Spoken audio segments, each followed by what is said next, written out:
오늘은 함께 읽으신 열왕기하 18장 1절에서 8절 말씀을 중심으로 열왕기하 강의 8번째 시간, 그리고 성경 전체로는 성경이 보여주는 길 104번째 시간으로 하나님과 연합하여 떠나지 아니한 인생을 살아야 합니다라는 제목의 말씀으로 잠시 은혜를 나누겠습니다. 오늘 함께 읽으신 본문의 말씀의 중심은 어떤 거냐면 우리가 어떻게 살아가야 할 것인가에 대한 말씀입니다. 거기에 대한 답이 하나님과 연합하여 떠나지 않는 인생을 살아야 한다라는 것입니다. 그래서 우리가 계속해서 열왕기하 말씀을 살펴가고 있는데요, 오늘 본문의 주인공은 저와 여러분들이 잘 알고 있는 히스기야라고 하는 왕의 이야기입니다. 그런데 모든 인생이 그러하듯 여러분, 좋은 면과 안 좋은 면이 늘 함께 있기 마련입니다. 여러분, 그래서 오늘은 히스기야의 우리가 좋은 면에 대해서 우리가 함께 살펴가게 될 텐데요, 그리고 다음 주에는 히스기야의 어두운 면에 대해서 또 우리가 좀 얘기를 하게 될 겁니다. 저와 여러분도 그렇지 않습니까? 그래도 이 정도면 잘 살았지라고 하는 그런 시간이 있을 수 있겠지만, 그러나 또 한편으로는 그렇지 못한 시간들이 있을 수도 있습니다. 그러니 지금 하나님 앞에 혹시 잘 살고 계신 분들이 있다고 한다면 나도 언젠가는 넘어질 수 있겠구나라고 하는 그 마음으로, 그 겸손한 마음을 가지고 지금의 시간을 하나님 앞에서 더 바르게 살아가려고 애쓰는 그런 모습들이 있어야 하고요, 또 혹시 지금 또 무너져 있는 그런 분들이 계시다면 하나님 앞에 다시 회복될 날이 있겠구나라고 하는 그 소망을 가지고 너무 망가지지 마시고, 지금 힘들다고 너무 망가지지 마시고, 너무 하나님 멀리하지 마시고 호흡을 가다듬고 중심을 잡으시고 다시 용기 내셔서 믿음 안에 거하면서 하나님이 우리의 삶을 이끌어 가실 수 있도록 그렇게 애쓰는 저와 여러분들이 될 수 있기를 원합니다. 그런데 제가 하나님께 너무 감사한 이유 중에 하나가 뭐냐면, 저희들이 그렇게 서기도 하고 넘어지기도 하는데 그렇게 실수 많은 우리들을 하나님께서 끝까지 버리지 아니하시고 붙들고 계신다라는 겁니다. 그래서 실수가 많고 허물이 있음에도 불구하고 하나님이 우리를 붙들어 사용하셨던 그 사람들의 이야기, 그 이야기가 성경에 기록되어져 있으니 여러분, 그 성경의 이야기를 읽을 때마다 우리도 그렇게 하나님께서 붙드시면 실수 많고 허물 많은 우리들이지만 하나님께 쓰임받을 수 있겠구나라는 그런 기대와 소망을 우리가 가질 수 있지 않겠습니까? 그래서 하나님께서 우리에게 그런 사람들의 이야기를 알려주시는 거예요. 좋은 면만 다 이야기하면 되잖아요. 그런데 안 좋은 면까지, 때로는 정말 너무나 잘못된 그런 사람들의 이야기까지도 성경은 다 기록해 놓으면서 그렇게 실수와 허물이 많은 인생들 하나님이 붙드시니까 귀하게 쓰임받았던 것처럼 너희들도 하나님께 붙어 있기만 하면, 하나님과 연합하여 있기만 하면 하나님 앞에 얼마든지 쓰임받는 귀하고 복된 인생이 될 수 있다라는 걸 우리에게 알려주고 계신 거예요. 그러니 얼마나 다행이에요. 저와 여러분이 천국 가고 하나님의 백성이 될 수 있었던 이유도 우리들이 완벽해서가 아닌 거예요. 신실하신 하나님께서 우리에게 그 사랑의 끈을 놓지 않고 계셨기 때문인 줄 믿습니다. 그래서 저와 여러분들이 또다시 예배를 통해서 하나님 앞에서 우리는 소망을 발견하는 겁니다. 나는 부족하지만, 나는 연약하지만 오늘도 이 예배 가운데 함께 하시고 우리를 붙드시는 그 주님 만나면, 그 주님께 우리 인생이 붙들리면 얼마든지 우리도 하나님 앞에 쓰임받는 인생 될 수 있겠구나, 그런 하나님의 마음을 붙드는 귀한 시간 될 수 있기를 주의 이름으로 축원합니다. 오늘 본문의 내용은 어떤 내용이냐면 이렇게 시작이 됩니다. 우리 1절과 2절 말씀 같이 한번 읽어볼까요? 1절, 2절 같이 읽습니다. 시작. 이스라엘의 왕 엘라의 아들 호세아 제3년에 유다 왕 아하스의 아들 히스기야가 왕이 되니 그가 왕이 될 때의 나이가 25세라. 예루살렘에서 29년간 다스리니라. 그의 어머니의 이름은 아비요 스가랴의 딸이더라. 아멘. 자, 1절과 2절은 히스기야가 누구인지를 소개하는 내용이고요. 3절 이하에 보면 이전에 아버지의 모습과는 다르게 성전을 깨끗하게 정화한 이야기가 나오고요. 그리고 역대하, 같은 히스기야의 왕에 대한 이야기를 기록하고 있는 역대하 29장 이후의 말씀들을 보게 되면 히스기야가 그 유월절을 다시 회복하고 레위인들을 제사장으로 세워서 그 절기들을 지키게 하는, 어찌 보면 일종의 종교개혁을 일으키는 이야기가 나옵니다. 그러니까 이런 인생을 살았던 히스기야의 이야기를 통해서 하나님께서 우리 하나님의 백성들이 어떻게 인생을 살아야 하는지를 오늘 본문에 담아 놓으셨습니다. 그래서 하나님의 백성으로서 우리가 어떻게 살아야 하는지에 대한 몇 가지 이야기들을 오늘 여러분들에게 좀 정리해서 알려드리려고 합니다. 제가 다시 여러분 1절과 2절 말씀 읽을 테니까 여러분 잘 들어보세요. 이스라엘의 왕 엘라의 아들 호세아 제3년에 유다 왕 아하스의 아들 히스기야가 왕이 되니 그가 왕이 될 때의 나이가 25세라. 예루살렘에서 29년간 다스리니라. 그의 어머니의 이름은 아비요 스가리야의 딸이더라.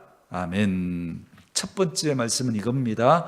우리의 인생은 상황이 결정하지 않고 하나님이 결정하신다라는 겁니다.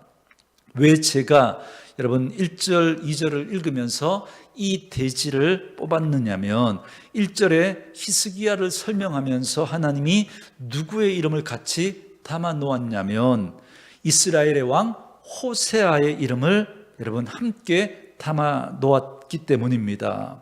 여러분, 이스라엘 나라가 원래 하나의 나라였다라는 거 잘 알고 계시죠? 그런데 누구의 죄 때문에요?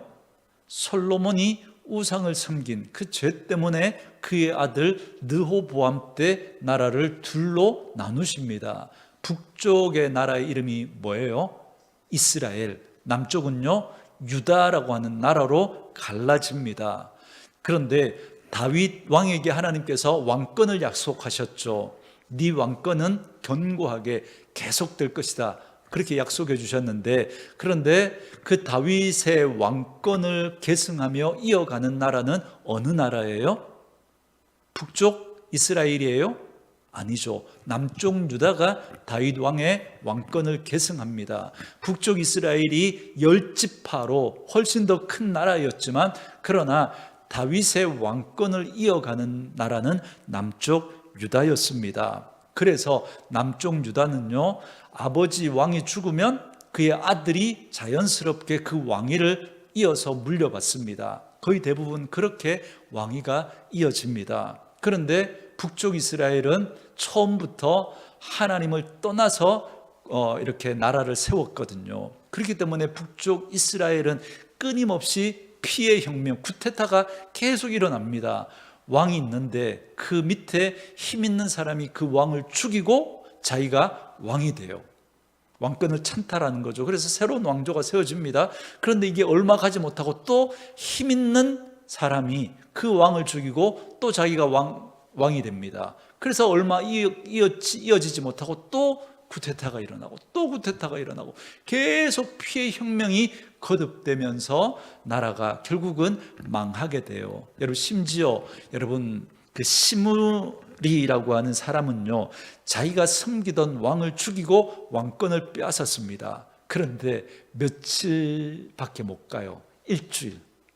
그리고 이 시므리라는 사람이 반격해서 왕권이 빼앗기고 맙니다. 그러니까 7일 천하밖에 되지 않았던 거죠. 북이스라엘은 이런 피해 역사가 계속 반복됩니다. 그런데 이런 북쪽 이스라엘의 마지막 왕이 누구냐면 오늘 우리 읽었던 본문에 나오는 호세아라는 왕입니다. 그리고 그때 남쪽 유다의 왕이 누구라고요? 히스기야 왕이었던 거예요. 그러니까 하나님이 의도적으로 이 두 나라를 대조시켜 주시는 겁니다. 원래 하나였던 나라였는데 남북으로 갈라졌다가 이제 한 나라가 멸망하게 된 거예요. 어느 왕 때라고요? 북쪽 호세아 왕 때. 그 멸망한 연수가 여러분 예수님이 태어나기 전 기원전 722년에 이 북쪽 이스라엘이 아수르에게 망합니다. 그래서 여러분 이걸 외우기 좋도록 그죠? 기원전 722년에 북이스라엘이 하나님 앞에 7위 당해서 망했다. 722 7위 하나님께 7위 당해서 망했다. 그래서 기원전 722년에 아수르에게 망합니다. 그런데 남쪽 유다는 좀 더 오래 가죠. 기원전 586년 그러니까 북쪽 이스라엘이 망하고 약 136년 정도 더 나라를 유지하다가 BC 586년에 나라가 바벨론에 의해서 망하게 됩니다. 그 당시 여러분 주변 정세가 어땠냐면 아수르라고 하는 거대한 제국이 등장해서 주변의 나라들을 막 삼킵니다. 그러다가 이제 북쪽 이스라엘이 완전히 아수르에게 잡아먹힌 거예요. 나라가 망한 겁니다. 그러니 당연히 국경을 맞대고 있었던 남쪽 유다도 엄청나게 공격을 받았겠죠. 그래서 아수르는 북쪽을 삼키고 난 다음에 그저 여세를 몰아서 남쪽 유다까지 삼키려고 했던 겁니다. 그때 왕이 누구라고요? 히스기야 왕이었습니다. 그래서 남쪽에 있는 모든 성읍들이 다 아수르에게 함락당하고 겨우 남은 게 어떤 성이었어요? 예루살렘, 난공불락의 천연 요새에 위치해 있었던 그 예루살렘 성만 이렇게 겨우 남아 있었던 겁니다. 그런데 하나님이 히스기야 왕 때 이 남쪽 유다를 끝끝내 지켜내시고 명맥을 유지하게 하셨던 거예요. 그러니 상황은 북쪽 이스라엘이나 남쪽 유다는 거의 똑같았습니다. 아수르라고 하는 거대한 제국이 나타나서 주변 나라들을 막 삼키고 있던 그런 암울한 시기였던 거예요. 심지어 아수르는 아주 악랄한 그런 식민 정책을 펼쳤습니다. 그러니까 이렇게 점령지에 있는 그죠? 똑똑한 사람들, 왕족이나 가방끈이 긴 그죠? 똑똑한 사람들은 다 잡아다가 다른 나라, 자기가 점령한 다른 그죠? 그 지역에 다 흩어버려요. 거기서 피를 섞어서 살게 하는 겁니다. 그리고 여기 이 북쪽 이스라엘에는 좀 덜 똑똑한 사람들만 남았겠죠. 그런데 여기다가 다른 지역에서 점령했던 그 사람들, 식민지 백성들을 여기 그저 살게 하면서 피를 섞어버린 거예요. 그러니까 민족성이 사라지겠죠. 종교성도 사라지겠죠. 그러니까 다시 독립을 꾀하고 그저 그렇게 하지 못하도록 그런 아주 악랄한 정책을 폈습니다. 그런 역사의 아픈 흔적으로 여러분 생겨난 게 사마리아 땅입니다. 여러분 왜 유대인들이 사마리아 땅을 통과하지 않고 막 돌아서 가고 그래요? 피가 섞였으니까. 그래서 이방인처럼, 아니 이방인보다 더 못한 그런 사람들처럼 취급하면서 사마리아 사람들을 그렇게 홀대했던 겁니다. 그 아픈 역사가 바로 여기에서 시작이 된 거예요. 상황이 이렇게 절망적이었음에도 불구하고 북쪽은 멸망했지만 하나님은 남쪽 유다는 지켜내셨습니다. 그리고 우리에게 이렇게 말씀하시는 거예요. 너의 인생은 상황에 달려있는 게 아니라 오직 하나님께 달려있다는 겁니다.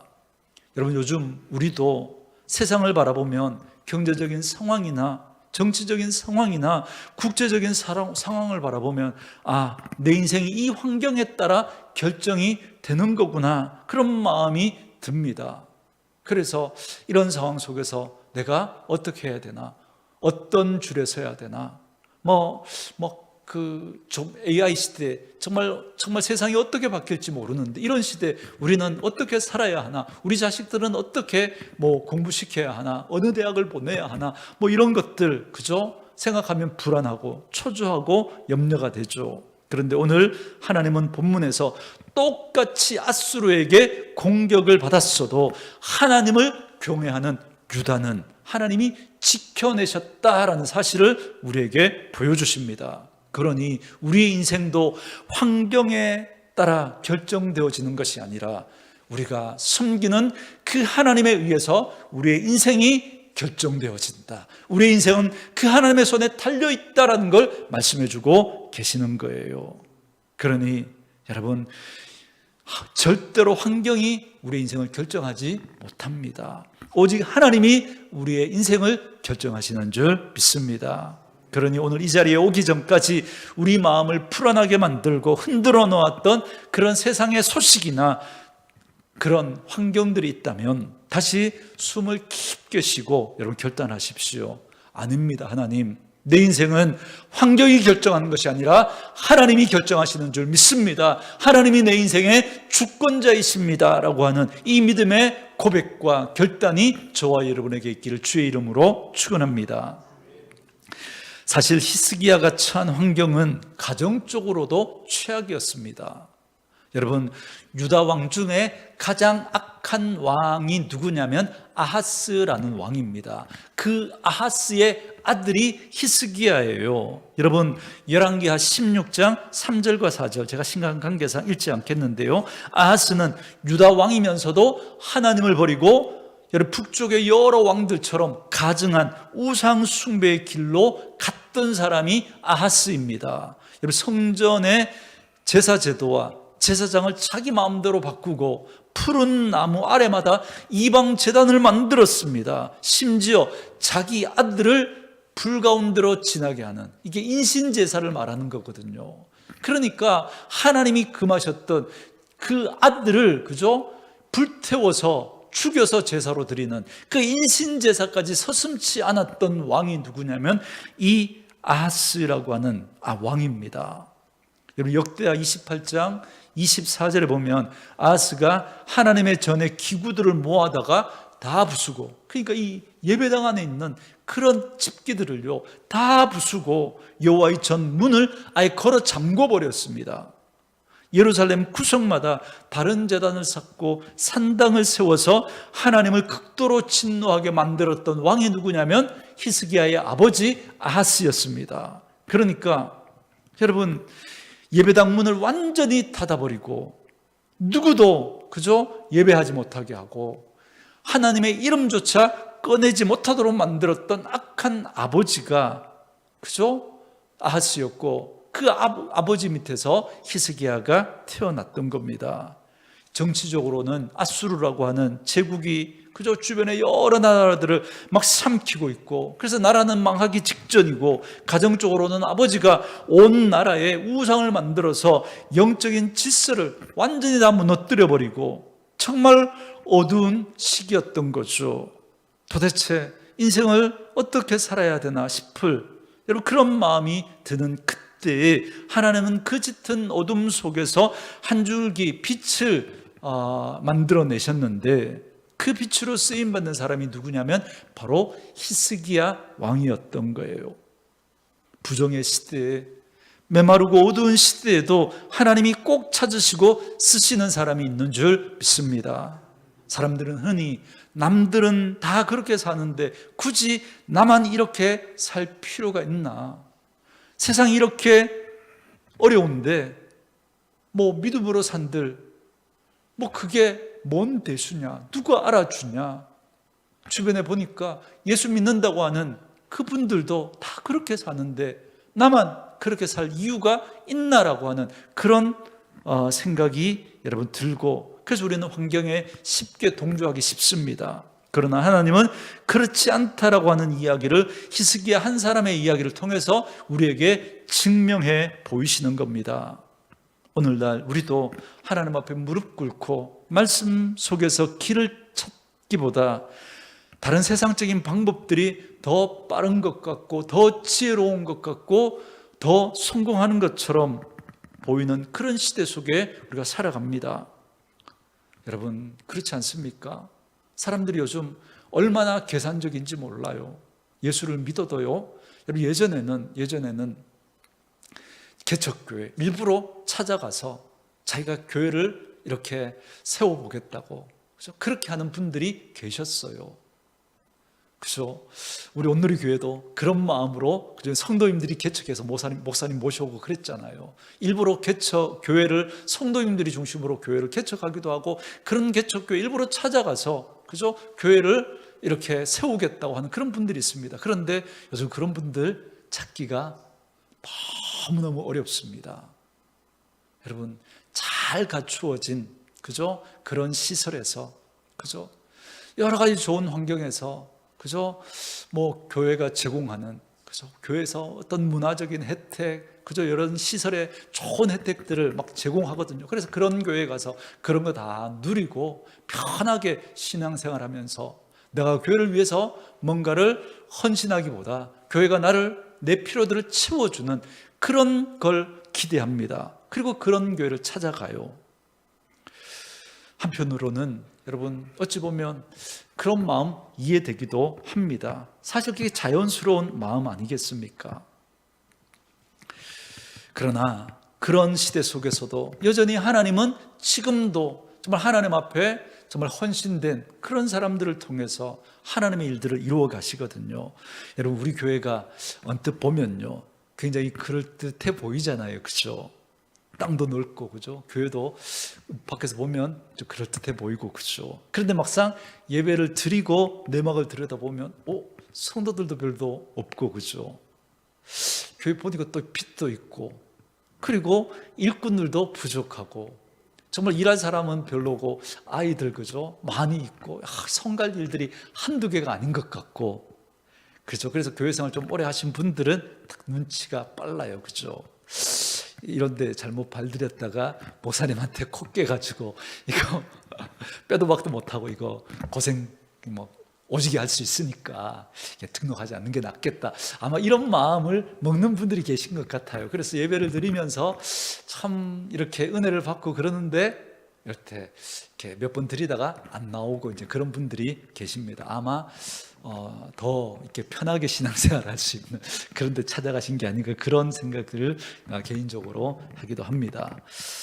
여러분, 이해는 되죠. 그러나 저는 우리 사랑하는 성도들에게 한번 다른 생각을 넣어드리고 싶은 거예요. 그럼에도 불구하고 우리가 부담스럽지만 그 자리를 지켜내고 그 불편함을 감수해내고 예배를 소중히 여기고 하나님께 가까이 오는 그 사람이 있을 때 하나님은 바로 그 사람을 사용해서 그 무너져버린 어두운 시대에도 새로운 일을 행하시는 하나님의 손길을 보여주신단 말이죠. 저는 우리 교회가 그런 교회 되었으면 좋겠고 우리 성도님들이 그런 분들 되었으면 좋겠습니다. 다 교회가 안 된다고 하지만 그럼에도 불구하고 정말 하나님을 사랑하고 하나님께 가까이 나아가 하나님 붙드는 그 사람들을 통해서 하나님은 지금도 교회를 세우시고 지금도 교회를 통해서 일하고 계신다라는 사실을 보여주는 그런 교회, 그런 성도들 되어줄 수 있기를 주의 이름으로 축원합니다.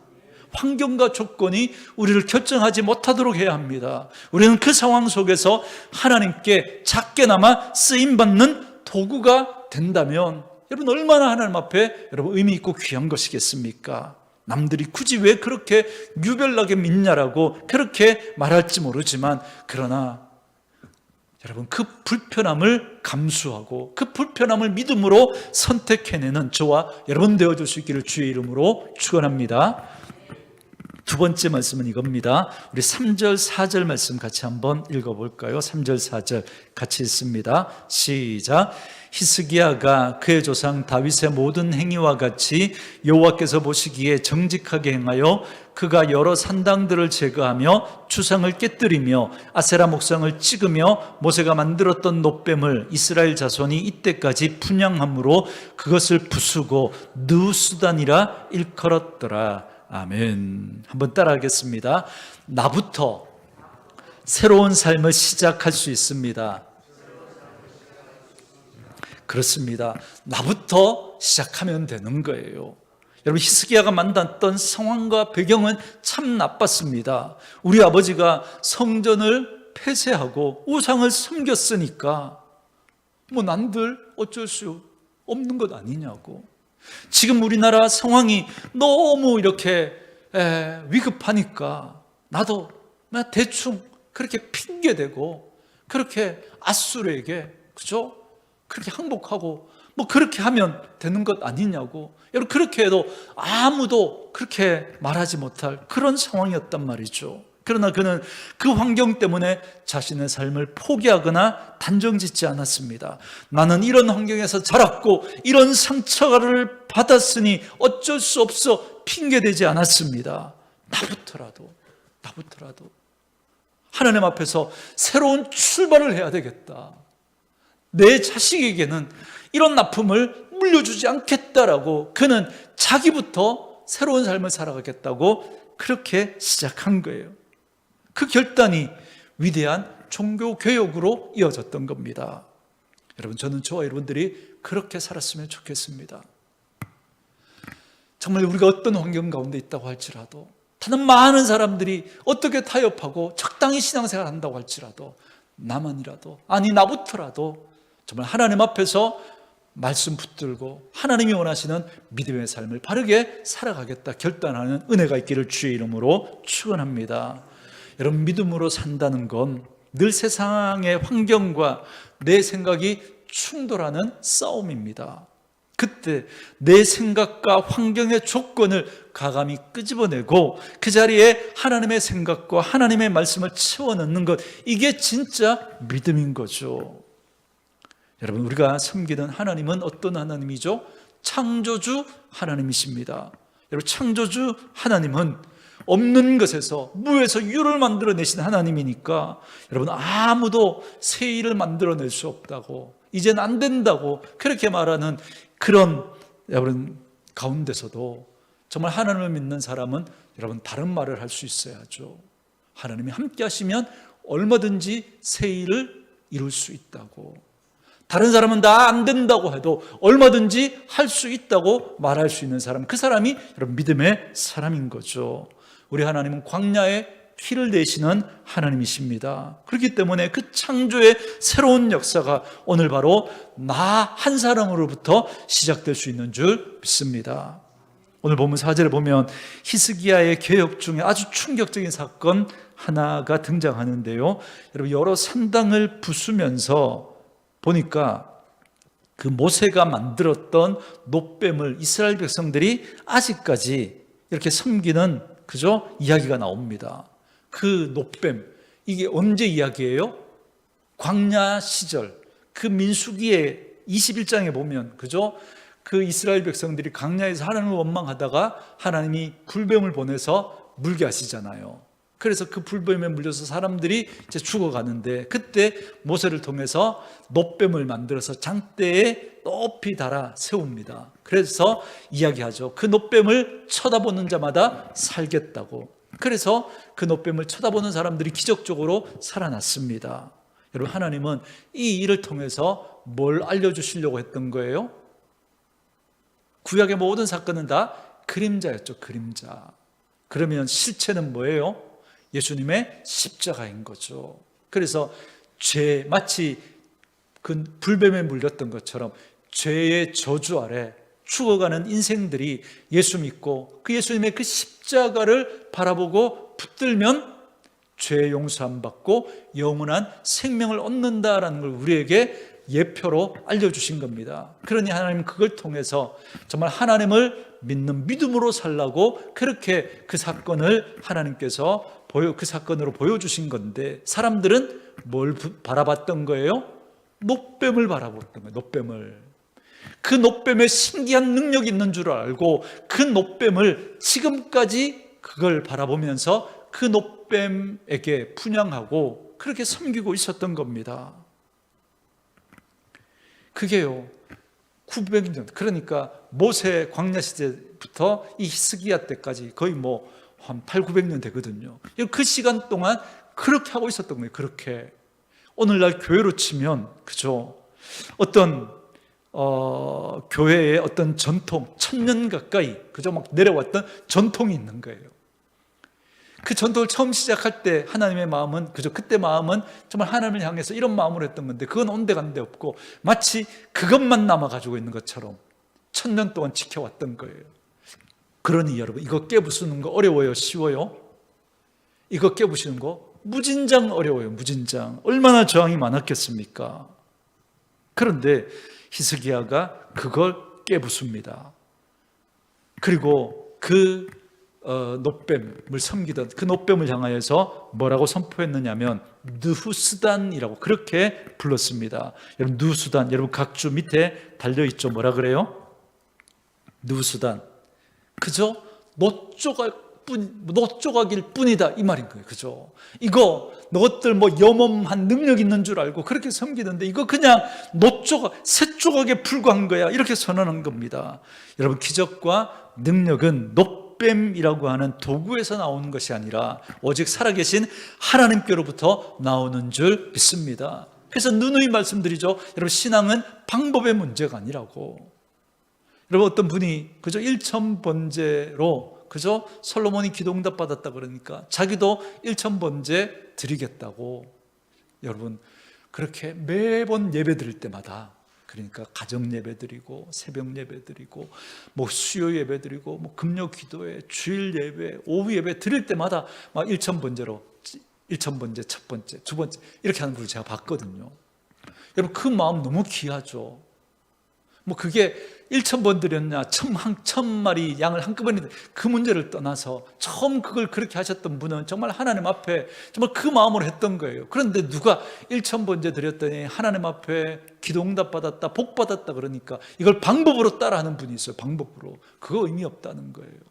어떤 분이 기도할 줄 몰라서 주기도문 1,000번 외웠더니 기도응답 받았다 그러니 그래 그러면서 자기도 따라해요. 여러분, 그게 여러분 미신을 섬기는 것 같다고 뭐가 달라요? 여러분, 방법의 문제가 아니라 그 능력을 주시는 분은 누구예요? 하나님인 거예요. 하나님. 우리는 방법을 붙잡는 인생이 아니라 그 방법을 움직이시는 하나님을 붙잡아야 하는 거예요. 어떤 분들은 우리 교회가 드리는 예배의 방식과 형식이 좀 못마땅하고 불편한 분들이 계실 수 있습니다. 강단에 신발을 신고 아무나 막 올라오고, 그죠? 목사님 가운도 입지 않고 그렇게 집례를 하고, 성가대도 없고, 주일 대예배 대표기도는 장로님이 하셔야 되는데 가끔 여집사님이 대표기도를 하기도 하고, 이게 좀 이상한데? 라고 하면서 불편한 마음 들 수 있습니다. 아니, 목사님 왜 설교하는데 가운을 안 입으시지? 가운을 입으실 때 더 거룩해 보이는데. 여러분, 거룩해 보이는 게 거룩한 거예요? 안 거룩한 거예요? 거룩해 보이는 게 거룩한 거예요? 안 거룩한 거예요? 거룩해 보일 뿐인 거죠. 그죠? 그 가운은 거룩과 아무런 상관이 없는 거예요. 그죠? 하나님이 나와 함께 해 주셔야 거룩한 거예요. 여러분, 기도가 능력입니까? 기도를 들으시는 하나님이 능력입니까? 기도를 들으시는 하나님이 능력이죠. 그런데 내가 기도를 이만큼 했더니, 그죠? 내가 이래봬도 하나님 앞에 하루에 3시간씩 기도하는 사람입니다. 뭐 이렇게 하는 분들이 있어요. 여러분, 이분이 이렇게 이야기하는데 강조점이 어디에 있어요? 내가 이만큼 기도하니까, 그러니까 내가 거룩한 거고, 그러니까 내가 능력이 있는 거야, 이걸 말하고 싶은 거잖아요. 여러분, 만약에 그렇게 하는 분들이 있다면 여러분, 그건 놋뱀을 섬기는 것하고 여러분 다를 바가 없는 거잖아요. 기도가 능력이 아니라 기도를 들으시는 하나님의 손길이 능력인 줄 믿습니다. 예배에 앉아있는 행위 자체가 능력이 아니라 예배를 받으시는 하나님을 만나야 거기에서부터 은혜가, 능력이 나오는 거예요. 여러분, 본질을 선명하게 붙잡으면 비본질적인 껍데기는 여러분 분별이 되어집니다. 내가 붙들고 있는 신앙의 경험이나 형식이 절대로 하나님보다 앞서거나 강해지지 않도록 여러분 늘 깨어서 분별할 수 있기를 주의 이름으로 축원합니다. 이제 마지막 3번째는요, 하나님과 관계된 연합의 인생을 살아야 한다라는 것입니다. 자, 우리가 어떻게 믿음으로 살아가야 하는가에 대한 여러분 이 답이 오늘 마지막 이 3번째입니다. 여러분 5절부터 7절 말씀 우리 같이 한번 읽어볼까요? 같이 읽습니다. 시작. 히스기야가 이스라엘 하나님 여호와를 의지하였는데 그의 전후 유다 여러 왕 중에 그러한 자가 없었으니 곧 그가 여호와께 연합하여 그에게서 떠나지 아니하고 여호와께서 모세에게 명령하신 계명을 지켰더라. 여호와께서 그와 함께 하심에 그가 어디로 가든지 형통하였더라. 저가 아수르 왕을 배반하고 섬기지 아니하였고. 아멘. 성경은 히스기야를 향해서 전무후무한 찬사를 보냅니다. 그 비결이 6절에 나오는 거예요. 곧 그가 여호와께 어떻게 해서 연합하여 그에게서 떠나지 아니하고. 여기 나오는 연합했다라고 하는 이 단어의 뜻이 뭔 줄 아십니까? 딱 달라붙어 있었다 이 말입니다. 딱 달라붙어 있었다. 아파도 하나님께 딱 달라붙어 있었고요. 건강해도 딱 달라붙어 있었고요. 일이 잘 돼도 붙어 있었고 못 돼도 붙어 있었고 높이 있어도 붙어 있었고 낮게 있어도 하나님께 딱 달라붙어 있었다라는 겁니다. 여러분 요한복음 15장에 예수님께서 포도나무 비유를 우리에게 알려주시죠. 여러분 이게 정말 우리가 믿음으로 산다라고 하는 것이 어떤 삶인지를 우리에게 알려주시는 너무나 귀한 말씀입니다. 나는 포도나무요 너희는 가지니 너희가 나를 떠나서는 아무것도 할 수 없느니라. 여러분 정말 하나님 떠나면 아무것도 할 수 없어요? 있어요? 없어요? 있어요? 없어요? 있죠. 여러분 보세요. 지금 AI 시대 하나님을 떠난 세상이 정말 얼마나 놀라운 것들을 만들어내고 있습니까? 그런데 하나님은 그거 뭐라고요? 내게 아무것도 아니라는 거예요. nothing이라는 거예요. nothing. 내게 아무 의미 없다는 거예요.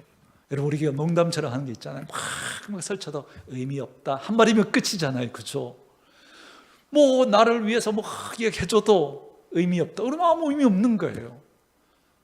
주님을 떠나서 우리가 아무리 화려한 것을 만들어도요 하나님께는 아무 의미가 없는 거예요. 그러나 믿음으로 하면요, 하나님과 관계가 있으면요, 아무리 작은 것도 하나님은 너무나 귀하게 크게 보신다는 겁니다. 여러분 바로 이 말씀처럼 그 가지가 그죠? 그 나무에 붙어 있는 것처럼 우리가 할 일은 주님께 붙어 있는 거예요. 믿음으로. 그 주님과 붙어 있는 그 관계성, 이게 연합이고 이게 믿음인 겁니다. 사랑하는 성도 여러분, 오늘 우리의 삶의 자리가 어떠하든지 간에 눈앞에 거대한 환경에 여러분 속아서 여러분 무너지지 마십시오. 상황이 우리의 인생을 여러분 결정짓지 못합니다.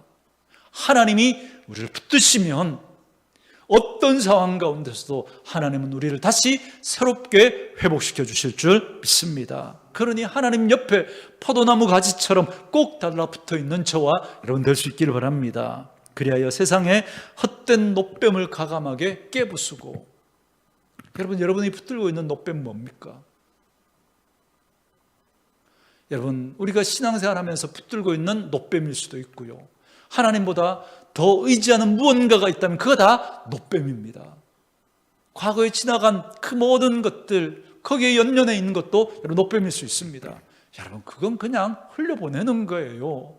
그리고 오늘 이 상황 가운데 하나님 붙들면 얼마든지 내 인생의 새로운 일들을 하나님은 써내려 가실 수 있으니까 지금 하나님 앞에서 내가 그 하나님을 의지하여 내가 믿음으로 할 수 있는 일은 무엇인가 찾아내시고 그렇게 하나님과 연합하여 믿음으로, 방법이 아니에요. 이렇게 해라 저렇게 해라 방법이 아니에요. 그 하나님이 내 인생의 주권을 가지고 계신다. 하나님이 지금 내 문제를 해결해 주실 수 있다. 지금 사람들은 다 안 된다, 망한다, 뭐 그렇게 이야기해도 그 하나님이 내 인생을 붙들고 계시니까, 창조주 하나님이 내 인생에 말씀하시면 새로운 인생이 가능하니까 지금 하나님이 내게 뭐라고 말씀하시고 내가 어떻게 하기를 원하시는지 찾아내시고 거기에 믿음으로 반응하시면 돼요. 그러면 하나님이 우리 인생 가운데 얼마든지 새로운 일들을 써내려 가실 줄 믿습니다. 그 하나님과 함께 지금도 하나님 살아계심을 증명해낼 수 있는 그런 저와 여러분 되어줄 수 있기를 주의 이름으로 축원합니다.